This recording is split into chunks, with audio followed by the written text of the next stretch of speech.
Hello everyone, welcome to the online training session of St. Xavier Convent School Barnala. I am Kimmy, your science teacher, going to take 6th standard science. I am going to teach you your chapter number 5th, that is separation of substances. Firstly, I am going to tell you the contents of the chapter, then after that I will explain all the things to you. Okay. Now have a look. These are the contents of the chapter. Firstly, I am going to explain what is separation, then what are the methods of separation, hand picking, threshing, winnowing, sieving, sedimentation, decantation, filtration, and then evaporation and condensation. These are the all contents of our chapter. Okay, one by one I am going to explain all the things to you. Okay, firstly I am going to teach you what is separation and why do we need separation. See, this is separation. Okay, we are using this at our homes daily. Concept of separation. Separation is the process of separating some material from its mixture. For example, tea leaves are separated from the liquid tea. आप घर पे भी लोग देखते होंगे ना, आपके mother जब चाय बनाते हैं तो आपको चाय ऐसे तो नहीं दे देते, उसमें टी लीव्स भी होते हैं. उसको हम इसकी हेल्प से, सीव की हेल्प से इसमें डाल दें तो वो टी सेपरेट हो जाती है, तभी आप लोग पीते हो. इस प्रोसेस को हम क्या कहते हैं? सेपरेशन. और इसी से आपको ये भी क्लियर हो जाएगा हम सेपरेशन करते क्यों हैं, क्योंकि हमारे सब्सटेंसेस में कुछ इम्प्योरिटीज़ होती हैं. We have to remove that impurities ना, that's why we are doing separation. Okay, तो सेपरेशन क्या होती है? हमें अपने लिक्विड को या कोई भी सब्सटेंस है, ठीक है, सॉलिड को भी हम सेपरेट कर सकते हैं. उस सभी प्रोसेस को हम क्या कहते हैं? सेपरेशन.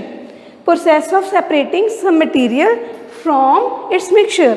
ठीक है, मिक्सचर क्या होते हैं? जिसमें इम्प्योरिटीज़ भी प्रेजेंट होती हैं और हमारा लिक्विड भी प्रेजेंट है. हमें अपना लिक्विड और वो इम्प्योरिटीज़ को सेपरेट करना है ना, तो उसे हम क्या कहते हैं? Separation. Okay, this is example of separation.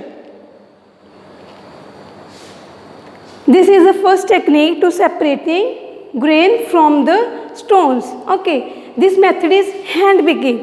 Okay, this method of hand picking can be used for separating slightly larger size particles like piece of dirt, stone from wheat, rice और pulses.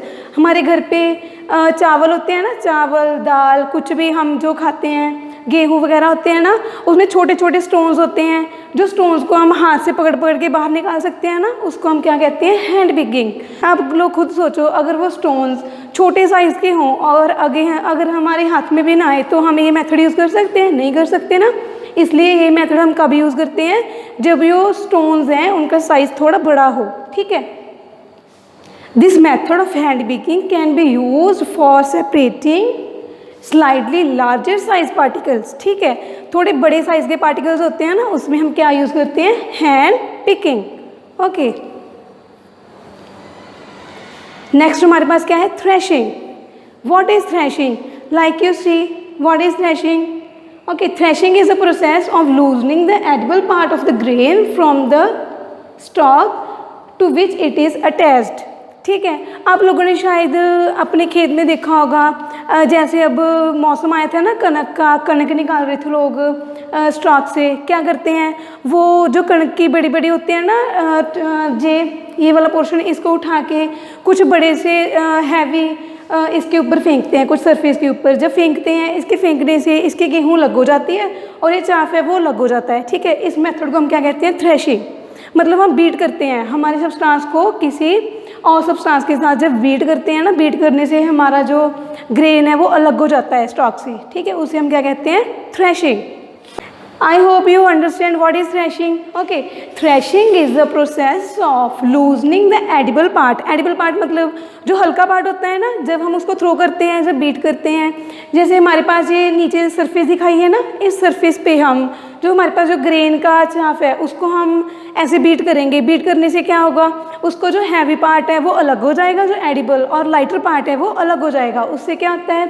हमारे जो grain है, हमारे जो दाने होते हैं छोटे छोटे कनक के या राइस के, वो अलग हो जाते हैं और जो हमारे जो वेस्ट पार्ट है वो अलग हो जाता है. ठीक है, इस प्रोसेस को हम क्या कहते हैं? Threshing. Okay, I hope all you understanding. Next is winnowing. ठीक है। देखो ऐसे हमने अपने घरों में भी देखा है ना, हमारे मदर ऐसे करते हैं। जब हम लोग हमारा आटा पिसवाने जाते हैं ना, उससे पहले हम कणक की सफाई करते हैं, उसमें हमारी मदर ऐसे करते हैं, कुछ या तो फैन चला लेते हैं, नहीं तो फिर कई बार हमारे एयर चल रही होती है ना, उसकी प्रेजेंस में भी हम ये कर सकते हैं। ठीक है, इस मेथड में क्या होता है, it involves throwing the mixture into the air so that the wind blows away the lighter stalk। ठीक है, क्या होता है, देखो हमने अपनी जो भी हमारे पास मिक्सचर होता है ना स्टॉक का, उसमें कुछ इम्प्योरिटीज होती हैं लाइक लाइटर। ठीक है, उसको हम ऐसे हाइट से फेंकते हैं। ठीक है, एक साइड से हवा चल रही होती है, अब हवा है, देखो लाइटर पार्टिकल्स को उड़ा के अपने साथ ले जाएगी। जो डर्ट है, जो लाइटर पार्टिकल्स हैं, वो विंड के साथ अलग हो जाएंगे, और जो हमारा पार्ट है, ग्रेन वाला पार्ट, ओके, व्हीट वाला पार्ट, वो एक जगह कलेक्ट हो जाएगा। इस प्रोसेस को हम क्या कहते हैं, winnowing. Okay, it involves throwing the mixture into the air. हमने अपना मिक्सचर एयर में थ्रो करना है, फ्रॉम हाइट, कुछ हाइट से थ्रो करना है, so that the wind blows away the lighter stalk. क्या होता है, जो हवा चल रही होती है वो लाइटर पार्ट को अपने साथ उड़ा के ले जाएगी और हमारा ग्रेन हमारे पास रह जाएगा। ठीक है, इससे आप लोगों को क्या पता चल रहा है, मतलब जो हमारा लाइटर पार्ट है ना वो हवा के साथ उड़ जाएगा, और जो हमारा ग्रेन है वो हम कलेक्ट कर लेंगे। ठीक है, इस प्रोसेस के साथ हम क्या कर सकते हैं, जो लाइटर इम्प्योरिटीज़ है ना वो रिमूव कर सकते हैं। जैसे कि मैंने पहले बताया था, जो हमारे पास स्टोन थे, बड़ी बड़ी इम्प्योरिटीज़ थी, ठीक है, वो तो हमने हैंड पिक के साथ रिमूव कर दी, और उसके बाद हमारे पास इम्प्योरिटीज़ रह भी गई, वो हमने थ्रेशिंग के साथ इम्प्रूव कर ली। अगर थ्रेशिंग के साथ भी नहीं निकल रही तो हम विनोइंग यूज़ कर लेंगे। Okay, in this way we are separating our mixtures. Okay, next I am going to teach you sieving. ये तो आप लोगों ने डेफिनेटली अपने घर पे देखा ही होगा। ठीक है, इसमें हम क्या करते हैं, sieving is a process by which fine particles are separated from bigger particles by using sieve. Sieve क्या होता है, छलनी, हम घर पे भी यूज़ करते हैं, आप लोगों ने डेफिनेटली अपनी मदर को यूज़ करते देखा होगा। इसमें क्या करते हैं, हम अपना जो मिक्सचर होता है वो इसमें डाल देते हैं, उसके बाद इसको थोड़ा सा हिलाते हैं, इसमें जो बड़ी इम्प्योरिटीज़ होंगी वो सीव के ऊपर आ जाएंगी, और जो लाइटर पार्टिकल्स हैं, जो फाइन पार्टिकल्स हैं, वो नीचे चले जाएंगे। इससे जो हमें यहाँ पे मिलेगा वो सब्सटेंस में से इम्प्योरिटीज़ निकल जाएंगी। और अब आप लोग मुझसे ये भी कह सकते हो कि हम इसमें विनोइंग यूज़ क्यों नहीं करते। अब आप लोग खुद सोचो, देखो ये भी लाइटर है और ये पार्ट भी लाइटर है, अगर दोनों पार्ट ही लाइटर हैं और हम एक साइड से हवा चला रहे हैं, ठीक है, इसको हाइट से फेंकेंगे तो दोनों पार्ट से उड़ जाएंगे। हमने तो इस पार्ट में से इस पार्ट को बाहर निकालना है, पर दोनों ही लाइटर हैं, तो मैंने क्या बताया था, जो लाइटर पार्ट है वो हवा के साथ उड़ जाएगा, पर ये तो दोनों ही लाइटर हैं, दोनों ही उड़ जाएंगे। तो हम क्या करते हैं, जहाँ पे विनोइंग को यूज़ नहीं कर सकते, we can't use winnowing here, so we are using sieving. Okay, I hope you understand. Sieving is a process by which fine particles, जो छोटे छोटे पार्टिकल्स होते हैं ना, are separated from bigger particles by using sieve. Okay, next is sedimentation.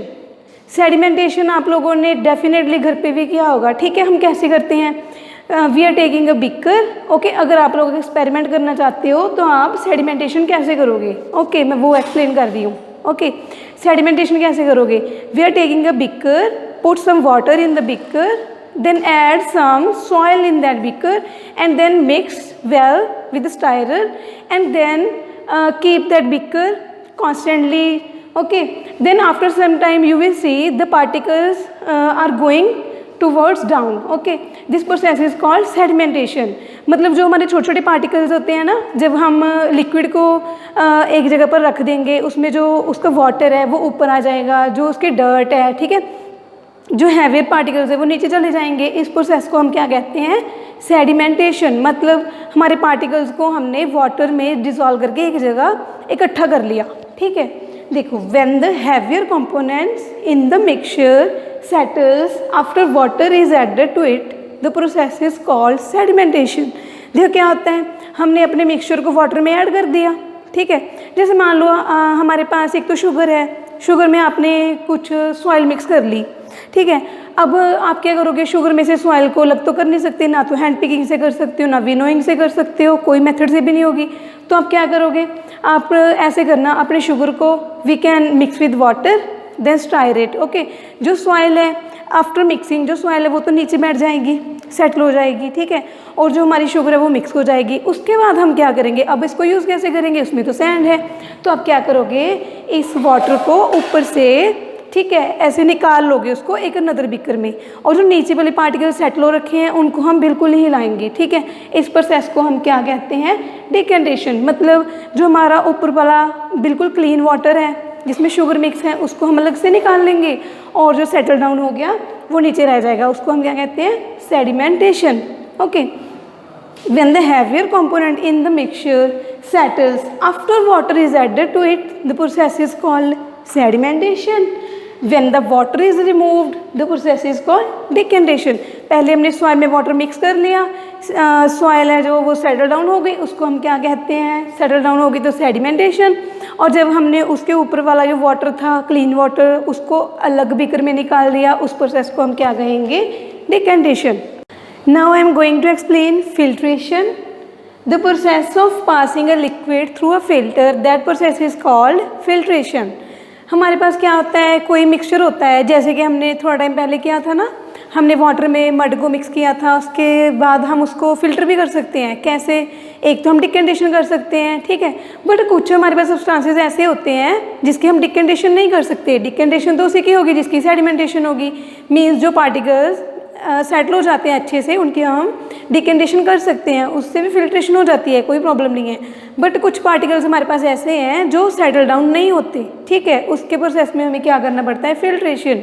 Filtration हमारे पास कैसे होती है, हम देखो जैसे कि मैंने यहाँ पे दिखाया है, यहाँ पे हम एक फिल्टर पेपर यूज़ करते हैं, ठीक है, इसको हम क्या कहते हैं, funnel.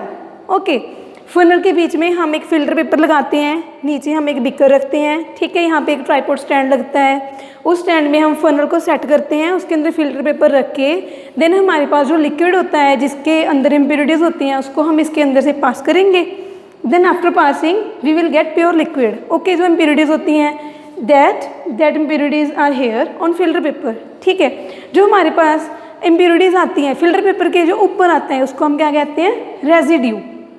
Okay, the pure part of the liquid is called filtrate. In this way, we can do filtration. Okay, this is filter paper, this is funnel, this is beaker. We are putting here impure water. Okay, after passing the impure water, we get the pure water, that is filtrate, and the impurities are settled here, that is called residue. Okay, in this way we can do filtration. Okay, next I am going to explain evaporation. What is evaporation? I hope you all know what is evaporation. Evaporation is the process of conversion of water into its vapor. Okay, जैसे ही हम water को heat करते हैं, ठीक है, उसके vapours बन जाते हैं। ये तो आपने घर पे भी देखा होगा, हमारे मदर जब कोई चाय बनाते हैं, जब वाटर को बॉयल करते हैं, उसके छोटे छोटे वेपर्स ऊपर उठने लगते हैं, उनको हम क्या कहते हैं, वेपर्स। इस पूरे प्रोसेस को हम क्या कहते हैं, एवेपोरेशन, ठीक है। और क्या होता है, जैसे आजकल गर्मी का मौसम चल रहा है, ठीक है, बारिश होती है ना, बारिश होने के बाद जब धूप निकलती है, धूप निकलने से क्या होता है, टेम्परेचर हाई हो जाता है। टेम्परेचर हाई की वजह से क्या होता है, जो वाटर होता है उसके वेपर्स बनने लगते हैं, ठीक है। मतलब मेरे कहने का मतलब क्या है, जो वेपोरेशन है, evaporation can occur in nature also, ठीक है। हम हमारी लैब में भी इवेपोरेशन कर सकते हैं, कोई प्रॉब्लम नहीं है, ठीक है। किसी भी हम मटेरियल को हीट करेंगे, उसमें से वेपर निकल जाएंगे, उसकी लिक्विड स्टेट से वेपर स्टेट बन जाएगी, उसको हम क्या कहते हैं, इवेपोरेशन, ठीक है। मतलब एक लिक्विड को हमने गैसियस फॉर्म में चेंज किया बाय गिविंग टेम्परेचर और heat, that process is called evaporation. Next is condensation. Condensation क्या होता है, the process of conversion of water vapor into its liquid form, that is called condensation. अब क्या होगा, देखो हमने वेपर्स को बना लिए, अब हम वेपर्स को वापस लिक्विड में भी कन्वर्ट कर सकते हैं, that process is called condensation. The process of conversion of water vapour into its liquid, ठीक है, इसको क्या कहते हैं, condensation. You can see here this process is called condensation. क्या होता है हमारे पास, आप घर पे भी कर सकते हो। ओके, कैसे करोगे, आप एक गिलास ले लेना, गिलास में ना पूरा कोल्ड वाटर डाल लो, ओके, उसको 2 मिनट के लिए रख दो। 2 मिनट के लिए रखने के बाद अगर आप उसको टच करेंगे, you can touch that, okay, उसके बाहर ना आपको ऐसे वाटर वेपर्स मिलेंगे, ठीक है। इनका कारण क्या है, इसका कारण है कंडेंसेशन। क्या होता है, देखो हमारा ये वाटर है वो क्या होता है, कूल होता है, ठीक है, हमारे एटमॉस्फेयर का टेम्परेचर हाई होता है, उसके साथ क्या होता है, हमारा जो वाटर होता है, कूल वाटर, उसका टेम्परेचर लो होने की वजह से वो अपने आसपास के एटमॉस्फेयर के टेम्परेचर को क्या करेगा, लो कर देगा। हमारी एटमॉस्फेयर में वेपर्स होते हैं, लो टेम्परेचर होने की वजह से जो वो आसपास के वेपर्स होते हैं वो लिक्विड में कन्वर्ट हो जाते हैं और ग्लास के ऊपर स्टिक कर जाते हैं। उसकी वजह से हमें ऐसे ऐसे नज़र आता है, ठीक है। इस प्रोसेस को क्या कहते हैं, कंडेंसेशन। मतलब हमने क्या करना है, कूलिंग की वजह से हमने गैसेस को लिक्विड फॉर्म में कन्वर्ट करना है, उसे हम क्या कहते हैं, condensation. Okay, firstly you can do evaporation and by cooling that vapors you can condense that and you will get this water vapor. Students, I am going to show you experiment of sedimentation and decantation. Firstly, take some water, okay, then add some salt or soil, anything you can add in that and stir that properly. Okay. Dear students, firstly put some water in a beaker, then put some soil in this beaker and stir it properly. Okay. Then leave it for some time. Then after some time the particles of mud settle down. This process is called sedimentation. As I already told you, see this one. See, all sand particles are settled down. This process is called, what we call is sedimentation. Okay. Now what is decantation? Decant of this water into another beaker. We will get clear water. See this. The sand particles are in this beaker and the clear water is in this beaker. In this way we can do decantation. I hope you understand. Now I am going to teach you about filtration. What is filtration? Filtration is the process of passing a liquid through a filter. Okay. Now here I am using a filter paper. This is the funnel. This is a tripod stand. This is beaker. Okay, keep it here and add filter paper here, and then you want to filter this water, then add water in this filter paper. See, the clean water is going down. This is filtration. The mud particles are above the filter paper and the clean water is below the filter paper. The above particles are known as residue and the lower part is known as filtration. Thank you so much for watching.